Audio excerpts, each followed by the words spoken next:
Sejam bem-vindos ao canal Sapere Aude, onde nós conversamos sobre ciência, sobre filosofia.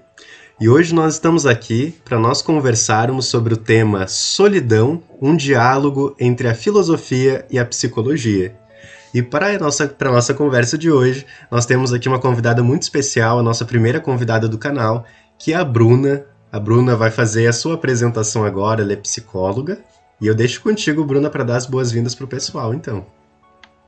Oi, gente, tudo bem? Espero que todo mundo esteja bem. Então, eu sou a Bruna, como o Yuri falou, eu sou psicóloga, né? Já há cerca de 1 ano e meio, assim, de formação. Trabalho na área clínica, né? Então, atendo os pacientes de forma online e presencial. Nesse momento da pandemia, mais online, né? E tô aqui, então, para ver se eu consigo responder essas perguntas aí. Com certeza. Nós vamos deixar aqui no link, o link das redes sociais da Bruna, aqui na nossa descrição. Nós temos o canal do YouTube dela, o Instagram também, onde ela conversa bastante sobre psicologia, aqueles que quiserem acessar depois.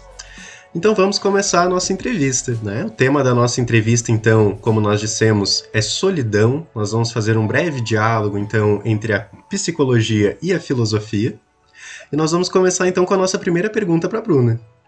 Nossa primeira pergunta é a seguinte: como é possível, Bruna, que em plena era digital, na efervescência dos meios de comunicação, existam indivíduos que possam se sentir solitários? O meio digital, ele não deveria suprimir as distâncias, minimizando esse sentimento de solidão? Como é que tu enxerga isso, Bruna? Então, isso é bem complexo, né? Porque nesse mundo de hoje, assim, a gente tem acesso o tempo todo a todas as formas de comunicação que são à distância, né?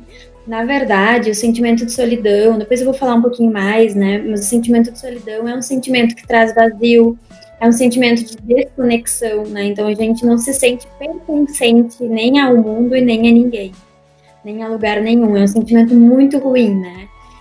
E às vezes, né, o mundo digital, ele faz com que isso afaste ainda mais a gente das pessoas.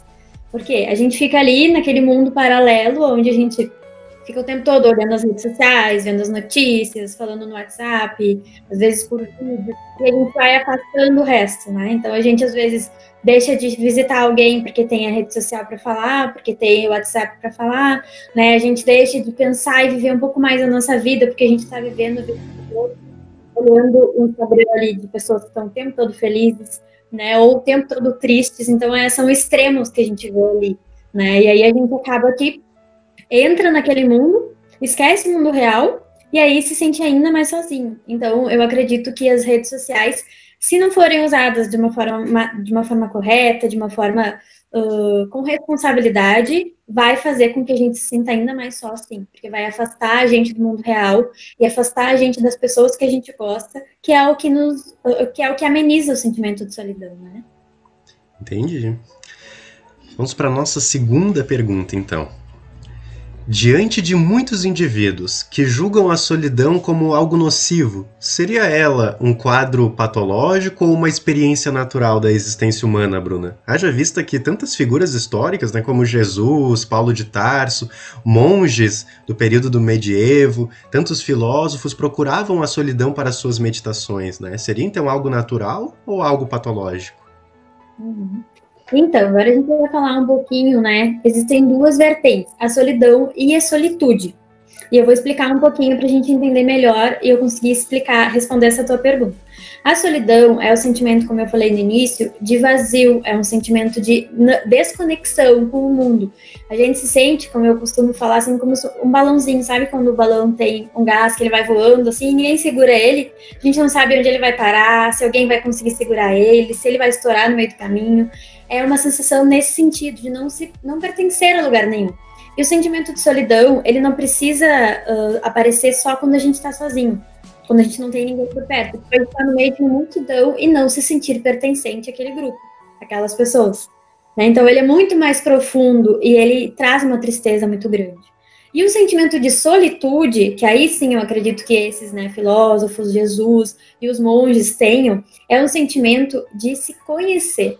né? Então, eu consegui usar estar sozinho para se autoconhecer. Então, é aquele momento de meditação, onde tu vai olhar para si mesmo, onde tu vai conseguir meditar, elevar o pensamento um pouco, né? Parar de pensar tão desenfreadamente como a gente pensa hoje em dia, e aí olhar para dentro. Esse é o sentimento de solitude.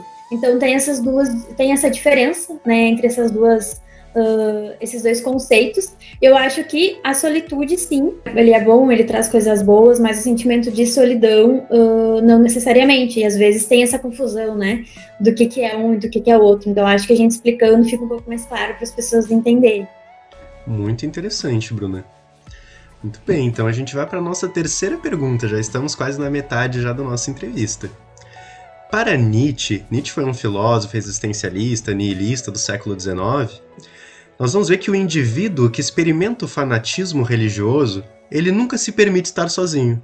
Porque ele está sempre na companhia ou da figura de Deus ou da figura do diabo. Na visão do filósofo, do Nietzsche, a mais profunda solidão ela é importante, pois pode ser a fonte dos mais profundos aprendizados. De fato, será que nós podemos aprender alguma coisa com a solidão, Bruna? O que tu acha? Vou ser bem sincera, assim, contigo, né? A solidão, que é o sentimento de despertencimento, de desconexão, eu não acredito que tenha um lado positivo, né? Claro que talvez a gente possa usar isso para tentar se aproximar um pouco mais, para tentar se entender, né? E estar mais próximo das pessoas que a gente gosta, mas é que isso vem de um sentimento muito mais interno, vem de uma raiz muito mais profunda de sentimento, né? Que resulta nesse sentimento de solidão e despertencimento. Então, eu não sei, sinceramente, te dizer se tem alguma coisa de positivo nisso, né? Eu acredito que a solitude tenha, mas a solidão é um sentimento tão triste, tão sozinho mesmo, assim, né? No sentido ruim da palavra, que eu acredito que não vai trazer algo de bom nesse momento. Então, eu acho que quando ele se refere, né, ao sentimento profundo de solidão, seria mais nesse sentido de conseguir estar consigo mesmo, que é diferente.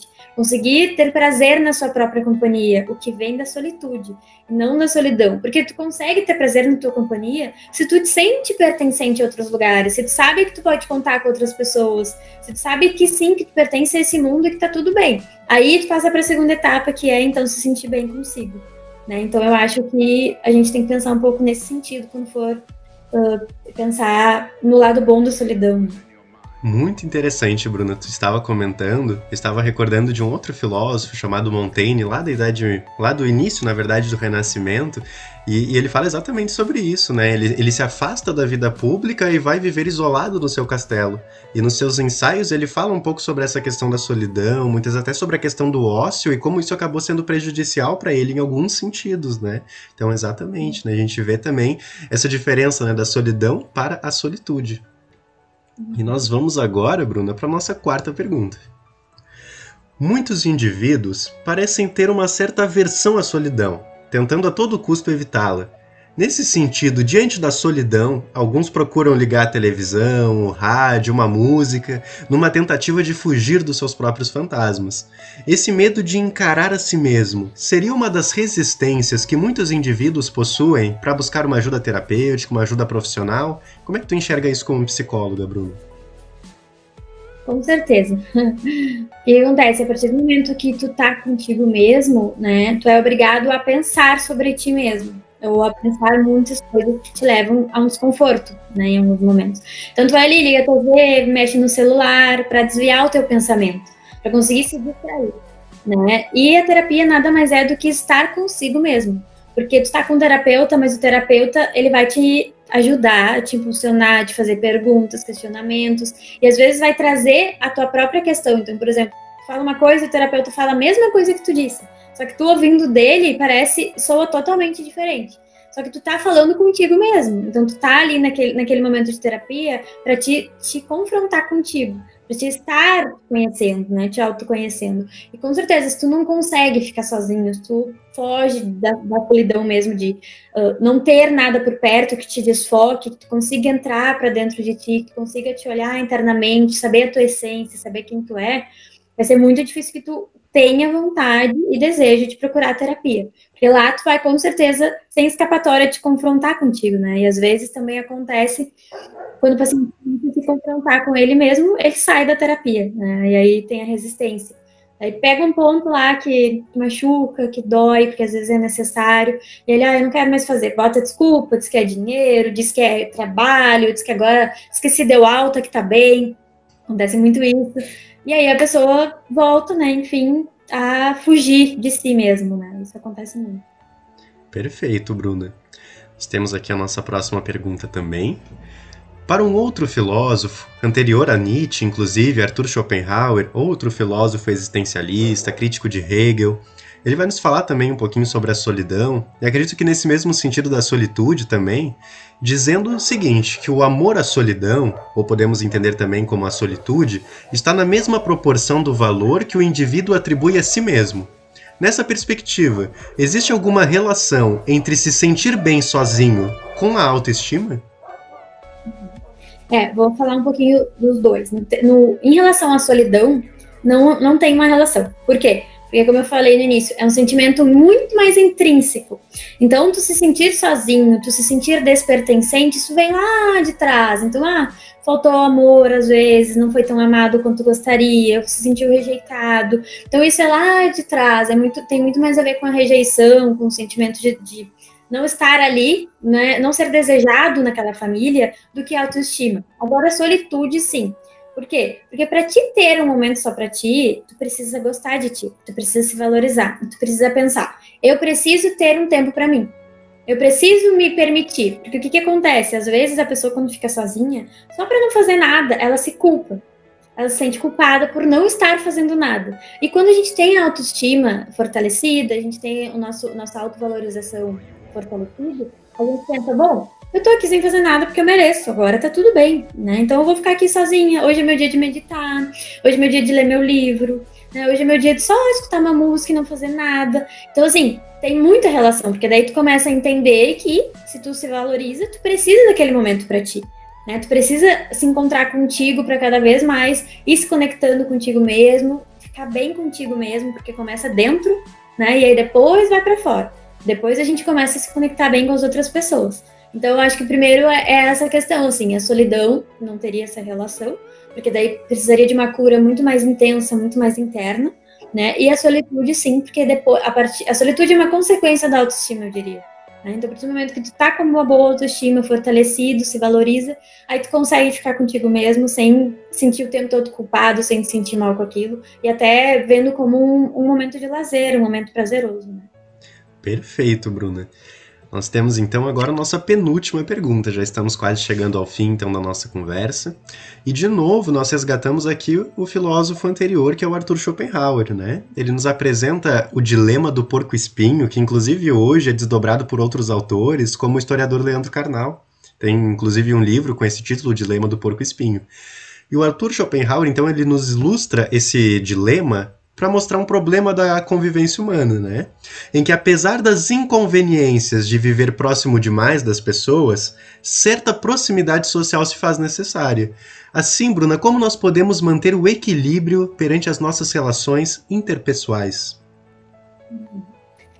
O equilíbrio é uma palavra difícil e é muito importante, né? A gente precisa ter equilíbrio em todas as coisas, né? A todo momento. E isso é o mais difícil de resgatar sempre. Assim, a gente se forma através das nossas relações, né? Então, a gente tem a criação, a gente tem a nossa personalidade, mas a gente se relaciona o tempo todo com as pessoas. A gente nomeia o sentimento através do que a nossa mãe diz pra gente. Eu tô sentindo raiva, eu tô sentindo tristeza. Porque senão a gente não saberia o que a gente tá sentindo. Isso é uma relação, né? Então, a partir da relação com o outro, a gente vai se constituindo e a gente vai se tornando quem a gente é. Né? Então, sim, com certeza é importante a gente ter o equilíbrio nas nossas relações. É muito difícil, às vezes, né? Às vezes a gente não tá num dia legal, e às vezes a gente tem uma relação que não é legal, e a gente vai lá e às vezes desconta tudo naquela pessoa, né? Às vezes a gente não tá bem no trabalho e a gente transparece isso para as outras relações. Eu acho, assim, fundamental é a gente se autoconhecer. Então, eu acho que a terapia é bem importante para isso, porque quando a gente se conhece, a gente entende quem a gente é, a gente começa a saber quais são os nossos gatilhos, né? Eu gosto de explicar assim um pouquinho que a gente tem sempre gatilhos que vão transformar a gente em pessoas, às vezes, que a gente nem conhecia, né? Vão trazer coisas à tona pra gente sentir, pra gente fazer que a gente nem sabia que tinha. Então, às vezes, acontece uma coisa que lembra algo lá do passado que a gente nem sabe conscientemente. Mas aconteceu algo, foi um gatilho para aquilo, e tu vai lá e vira aquela criança lá de 3 anos brigando, né? Então, às vezes, aconteceu uma coisa, foi até um limite a briga. Quando chegou naquele limite, falou aquela coisa para mim, eu voltei a ser adolescente. Porque era quando eu era adolescente que eu fazia aquilo, que eu ouvia o que a pessoa me disse, né? Então, eu volto sempre naquilo que a pessoa fala, né? Então, é um gatilho, eu volto para aquilo lá, regrido, e aí eu começo a rebater. E aí eu perco meu equilíbrio, né? O equilíbrio vai para o espaço. Então, é importante tu saber os teus limites, acho que é isso, assim. Quando tu sabe o teu limite, tu consegue definir, olha, só pode ir até aqui. Se tu falar isso para mim, eu vou começar a regredir. Eu vou começar a falar coisas para ti que eu não gostaria que tu falasse, eu não gostaria de te falar. Ou, às vezes, se a pessoa, por exemplo, é uma relação de trabalho, e a pessoa foi lá e te ofendeu, e às vezes aquilo é sobre o teu trabalho, só que tu acha que aquilo é pessoal contigo, né? Então tu vai ter que buscar uma forma de não levar aquilo para ti, de não absorver aquilo, né? Então, às vezes, para ti também tentar manter o equilíbrio, vira as costas e sai, dá um tempo, dá uma respirada, mas é importante a gente se conhecer para entender, bom, meu gatilho é esse, o meu limite é esse. Então, assim, o que tu tá fazendo para mim diz respeito a ti, né? E o que eu vou fazer para ti diz respeito a mim. Então, é isso que é importante, saber separar. Isso aqui é teu, isso aqui é meu, né? Aí, assim, a gente consegue ter um pouco mais de equilíbrio. Bom, agora aqui deu para mim, não dá mais. Se a gente continuar discutindo, eu vou aqui perder as estribeiras, eu não quero. Vira as costas e sai. É difícil, mas é assim que a gente vai conseguindo. Cada vez se conhecendo mais, estabelecendo os limites. Acho que isso é importante. Não sei se ficou bem respondida a pergunta. Com certeza, Bruna. E nós chegamos já, bem dizer, ao final da nossa entrevista. Nós só temos mais uma última pergunta, uma pergunta já que vai servir de encerramento, então, para a nossa entrevista. E a próxima pergunta, na verdade, é qual mensagem, Bruna, tu gostaria de deixar para passar para os nossos internautas que estão nos assistindo, para aqueles que especificamente estão experienciando a solidão, como é que eles podem ver essa experiência como algo positivo? Como fazer dela, talvez, uma solitude? Como tentar lidar com essa situação? Uhum. Bom, como eu disse, é um sentimento muito duro, muito difícil de enfrentar. Eu entendo, né, acolho o sofrimento de todos que estão passando por isso nesse momento, né, me solidarizo com isso, porque eu sei o quanto é difícil. Mas eu acho que é importante, quando a gente já se dá conta que a gente está sentindo isso já é um primeiro passo, né, e aí depois a gente começa a tentar fazer alguns outros movimentos. Né, tentar ficar um pouco perto de pessoas que tu gosta, tentar fazer coisas que tu te sente bem, descobrir as coisas que te fazem bem e fazer um pouco mais, né? Se possível, procurar uma ajuda profissional, ou procurar, às vezes, até conversar com um amigo próximo que tu confia, que tu te sente bem, né? Eu acho que é bem importante essa questão. E ter em mente, assim, que esse momento é um momento difícil, mas que sim, tu pertence a esse mundo, que sim, tu vai achar grupos que tu vai te sentir bem, que tu vai te sentir pertencente, que tu vai sentir que tu faz parte. E se tu não achar nesse momento, tá tudo certo, tá tudo bem. Eu acho que é importante também a gente falar em relação à toxicidade, né? Às vezes a gente tem pessoas tóxicas ao nosso redor. E não é que elas saibam, que elas sejam de propósito, às vezes é a nossa própria família, né? E às vezes a gente precisa se afastar naquele momento, porque a gente ainda não consegue lidar. Então, eu tenho um parente que é muito tóxico pra mim, que ele faz coisas que me fazem sentir mal, que me fazem sentir ainda mais sozinho, né? Então, assim, naquele momento é melhor se afastar daquele parente, para que tu consiga te fortalecer e depois se reaproximar dele, né? Então, eu acho que algumas dessas movimentações, assim, né? Tentar evitar de ficar tão sozinho, tentar ficar com mais pessoas, né? Ou tentar se redescobrir e ver coisas que realmente gosta, né? Que realmente façam parte dele, né? Para daí, sim, acho que sair da solidão, fazer esse movimento de se sentir pertencente a algo, para depois partir para um fortalecimento de autoestima e aí sim a solitude, né? É um caminho que não é rápido, é um caminho árduo, é um caminho difícil, às vezes são passinhos de formiguinha, mas a partir do momento que tu se dá conta que tu tá sofrendo por isso, tu começa aos pouquinhos a procurar ajuda, tem muita coisa na internet legal, muito vídeo, muito texto, né, então acho que essa nossa própria conversa vai ajudar um pouco as pessoas também, pelo menos identificar o que tá sentindo, né, e aí então poder buscar ajuda de alguma forma. né? Nem seja só falando ali na rede social, falando como se sente, porque o falar já é também uma forma de pedir ajuda e de se sentir ajudado, né? Então, eu acho que essas são algumas dicas. Bruna, eu só tenho a te agradecer por ter estado aqui com a gente então, no nosso canal. Agradeço profundamente as tuas contribuições. Acredito que será de grande utilidade para todos aqueles que vierem também assistir o nosso vídeo. Então eu só tenho a agradecer. Novamente eu digo que o link do canal da Bruna, do Instagram da Bruna, estarão na nossa descrição, para que vocês possam ir lá consultar depois também. E agradecemos então, Bruna. Gostaria de dizer alguma última palavra, alguma última fala? Eu que agradeço, assim, foi muito legal, né, essa nossa conversa, espero ter esclarecido, assim, um pouquinho, né, sobre esse tema, que é tão importante, ainda mais nesse momento de pandemia que a gente está vivendo. Eu agradeço mesmo, assim, por ter me convidado, né, e estamos sempre aí para próximas conversas, estou à disposição, Eu tá? agradeço. Não se esqueçam então de se inscreverem nos nossos canais, de ativarem o sininho, de deixarem o like caso vocês tenham gostado e até breve.